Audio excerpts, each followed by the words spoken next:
जिसके कान हो वो सुन ले, जिसकी आंखें हों वो देख ले। कोई नहीं जानता है कि क्या मैंने अब काफ़ी हद तक कर लिया है। उसमें कोई गारंटी या भरोसा नहीं है।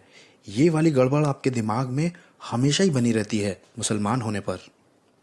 ईरान के एक शिया कट्टर परिवार में मोहम्मद फरीदी का जन्म हुआ और उसे बताया गया कि तुम्हारी जिंदगी का सिर्फ एक ही मकसद है। मुसलमान होने पर मेरा ये मकसद था कि मुझे एक ऐसे खुदा को खुश करना है जिसे मैं नहीं जानता या जिसे मैं नहीं जान सकता।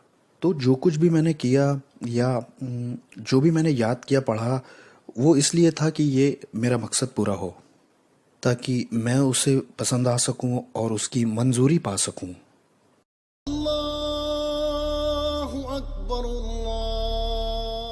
बचपन से ही उसने दुआ की और रोजे रखे और कुरान को याद किया।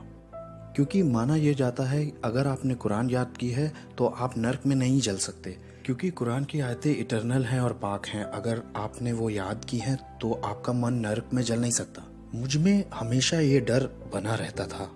अपनी टीन एज में ही उसने अपने मजहबी मातमों में जाना शुरू किया, अल्लाह के फजल को कमाने के लिए। हमारे पास चेनें होती थी, हमारे पास तलवारें होती थी जिससे हम अपने आप को मारा करते थे, ताकि अपने आप को सजा दें अपने गुनाहों की कीमत चुकाकर और ये दिखाएं कि हम कितना दुखी हैं। लेकिन सिर्फ एक ही पक्का तरीका था जिससे वो अपने लिए जन्नत में जगह बना सकता था। इकलौती गारंटी जो कुरान चैप्टर 5 में देती है वो है जिहाद। या तो मर जाओ और या तो मार दो इस्लाम के लिए। सिर्फ इकलौती यही गारंटी आपको इस्लाम में मिलती है।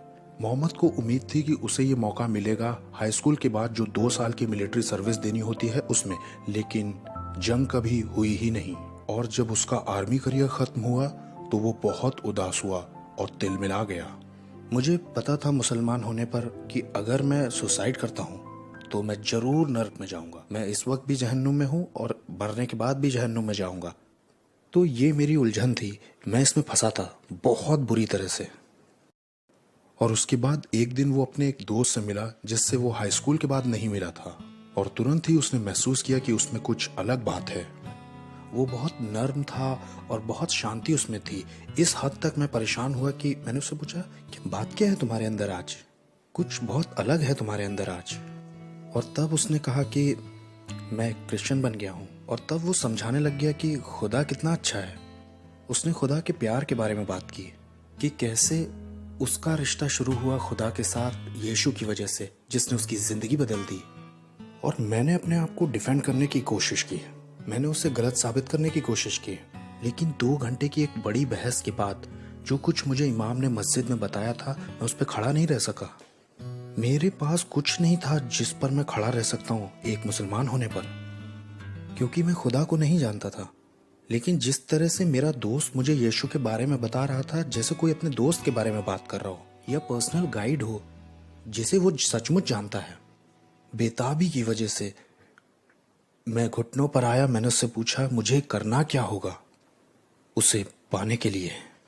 जो कुछ मुझे करना है एक मुसलमान होने पर, अपने आप से अपने आप को मारना है, अपने आप को नुकसान पहुंचाना है, खुद का खून बहाना है, खुद एक कुर्बानी बनना है। उसने कहा ये सब उस इंसान यीशु में पूरा हो चुका है। अगर तुम ईमान लाओ तो तुम्हें इटर्नल लाइफ मिल जाएगी। और ये बहुत आसान है। और ये सबसे ज्यादा हैरान करने वाली खुशखबर थी, सबसे सच्ची खुशखबरी जो मैंने अपनी जिंदगी में कभी सुनी थी। और आखिरकार मोहम्मद को खुदा के साथ वो पर्सनल रिश्ता जो उसे हमेशा से चाहिए था मिल गया। कुछ मेरे अंदर हमेशा से था जो हमेशा जंग करता रहता था मुझसे। वो बेचैनी हमेशा थी, इतना कि उसने मुझे हमेशा परेशान रखा और मैं कभी सेटिस्फाई नहीं हुआ। जिस वक्त मैंने वो कमिटमेंट किया या मैंने वो जो प्रार्थना की, वो ऐसा लगा कि जैसे उखाड़ कर मेरे अंदर से निकल गई। जिंदगी में पहली बार मैंने शांति महसूस की। मोहम्मद बहुत एक्साइटेड तो था, लेकिन डरा हुआ भी था अपने परिवार से, क्योंकि शरीयत के कानून के हिसाब से उसका कत्ल करने का उनके पास हक था। तो मुझे अपने यहाँ के परिवार और जन्नत के परिवार में से चुनना था। तो उसकी कीमत मैंने जोड़ ली और मैंने कहा मुझे तो अपने जन्नत के परिवार के साथ रहना है, चाहे मेरे साथ जो भी हो। और जब उसने अपने परिवार को बताया तो उसके परिवार ने उसे इस्लाम में लाने की भी कोशिश की, लेकिन मोहम्मद को यकीन हो चुका था कि यीशु ही सच्चा खुदा है। जितना ज़्यादा मैं नए नियम को पढ़ता हूँ और गॉस्पेल को पढ़ता हूँ, उतना ज़्यादा मैं उससे जुड़ जाता हूँ, उतना ही ये मुझसे बात करते हैं। गॉस्पेल ने मुझे इस्लाम के फरेब को दिखा दिया। और अगले 2 सालों में वो अंडरग्राउंड चर्च गया और अपने विश्वास में बढ़ा और आखिरकार उसने टर्की के लिए उड़ान भरी अपनी जिंदगी बचाने के लिए। 3 साल के इंटरव्यूज देने और इंतजार के बाद उसे रिलीजियस असाइलम में यूएसए में जगह मिली। खुदा एक अच्छा खुदा है और उसने जो यीशु की वजह से हमारे साथ किया है वही हमारी जिंदगी बदलेगा, भलाई करने के लिए और अनंत जीवन के लिए, ताकि परमेश्वर के सामने हम सही खड़े हो सकें, हमारे स्वर्गीय पिता के साथ एक रिश्ते में आ सकें। आज मोहम्मद किसी एक मौके को भी जाने नहीं देते दूसरों के साथ ये बांटने में कि उनका खुदा के साथ एक रिश्ता है। मुसलमान होने पर मैं अनसर्टेन पर्सन था और जब मैं इस जानकारी तक पहुंचा या समझ तक आया कि यीशु कौन है और उसने मेरे लिए क्या किया है, ये वाली उम्मीद आप कहीं और पा ही नहीं सकते हैं, खासकर इस्लाम में।